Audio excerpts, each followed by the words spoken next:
Hi, this is a message for South Thanet MP Craig McInlay.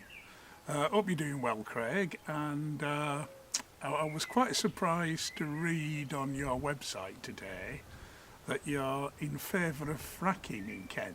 I mean that was a big surprise. I wasn't expecting you to say that. So this is a message to you to ask you to think again. First, the reason why you should think again is because there's so much opposition in East Kent against fracking and Kent generally as well. People recognise just how potentially dangerous this operation can be. And you've only got to think back less than 8 weeks when we had the Kent earthquake, which was centred almost on Ramsgate. We've got a history of fairly major seismic problems in East Kent. We had an earthquake about 10 years ago, then we had one 8 weeks ago. So there is some fairly regular and quite serious seismic problems here.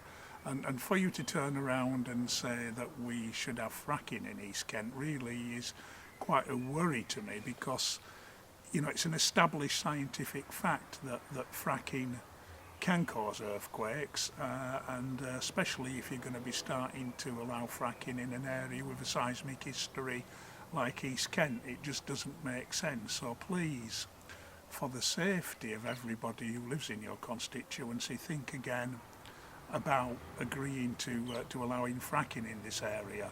And it's not just me who's saying that. Your predecessor, Laura Sands, who was generally recognised as a really good, hard-working constituency MP.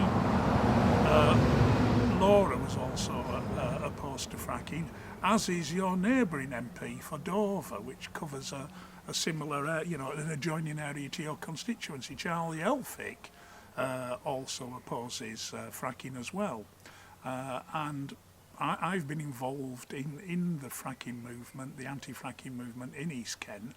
And I can tell you from my own personal experience that there are tens of thousands of people in East Kent who don't want fracking. And you just go back 18 months when Coastal Oil and Gas was trying to develop coal bed methane gas in the former Kent collieries. And I went to at least half a dozen public meetings which were absolutely packed with villagers and townspeople from East Kent who were desperately worried about what fracking might mean.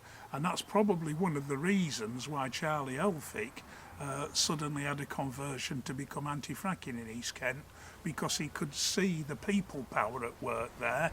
And that's the reason why Coastal Oil and Gas, who wanted to do the exploration in East Kent, have now relinquished their licences and have moved on somewhere else, because people power is going to make it very, very difficult for them to progress, especially when you think about the recent Lancashire decision as well, because I think a lot of sensible politicians in the area for Kent County Council may follow Lancashire's lead and vote to stop fracking. So you've got massive public opinion against fracking in East Kent, you've got the seismic history, and don't forget about the water whilst we're at it.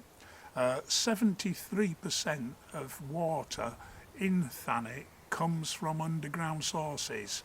73% of domestic water is quite extraordinary, and to say there isn't a risk to the water supplies, the underground water supplies, by fracking, it is really to be a little bit arrogant. There is a risk, there's a demonstrable risk. It's been proved time and again, particularly in America where fracking has got a longer history, that water supplies can be damaged, and once they're damaged for good. So for the sake of the security of the water supply of your constituents, please think again. It doesn't make sense. It is too high a risk. The chalk aquifers are right next to where fracking it could take place in Kent. The areas that have been identified by the Geological Survey as been likely to have gas reserves are right next to the aquifers. So for goodness sake, please think again, Craig. You don't want people to be drilling through or near to the aquifers with the risk that they'll get polluted with all the different chemicals that they use. And also as well, think about the fact that the sites identified by the Geological Survey for having a potential for gas are some of the most beautiful parts of the country, which attract tourists from all over the place. The impact of fracking upon some of these neighbourhoods and the wildlife and the flora and the fauna that live there doesn't bear thinking about. So again, think again, Craig. And I think there's a lot of nonsense about cheap energy. It's not going to happen. It's already been said that fracking it will not be a source of cheap energy. It would be better to be investing in renewables rather than the tax breaks and the special treatment that the gas exploration companies have been given and all the different subsidies. So, I mean, I think we are barking up the wrong tree, and I'm sure you know that. You're an MP for a constituency that is the home of wind power in this country, and you can see for yourself whenever you look out of your window at the offshore wind farms we have around here, just what a big impact renewables are making on our energy supply. And you should be, I think, backing renewable energy. And I think the other point is this, that you should have really, I think, asked your constituents what they feel before you publish this article. There's plenty of people who know and respect you could have talked to about fracking and sought their opinions, but it just seems that you've shot off your hip and not really thought too much about the consequences, especially the strong public resistance that there is to fracking in Thanet and in Kent generally. And the last thing I want to say to you, and it's something, if you've not already done, do it.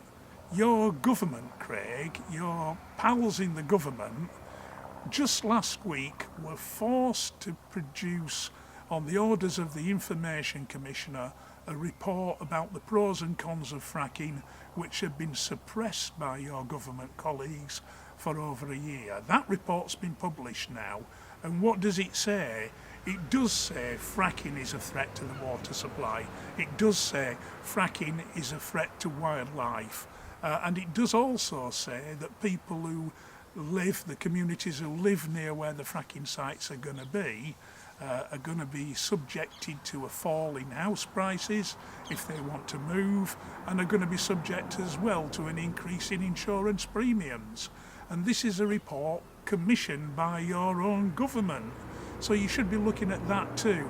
And one final thing, the campaign for the protection of rural England, Kent, as much as they're probably high Tory like yourself, they've produced a fantastic report on not fracking in Kent, the reasons why it shouldn't be done.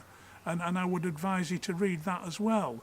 So, I mean, I've met you at the hustings, I talked to you lots of times at the different meetings we attended during the general election, and I think you're a really nice bloke. And what I'm saying is, please think again. And why not? Why not call a public meeting where you can sound out your constituents? I'd be happy to debate with you about fracking. Why not do that? Because you are, in saying what you're saying, actually going in a direction which is contrary to many, if not most, of your constituencies. Fracking is bad for Thanet South, it's bad for East Kent, it's bad for Kent, it's bad for everywhere. It's a dodgy way of getting our energy, and we should be looking at investing in renewables, and you know that. Thanks, Craig.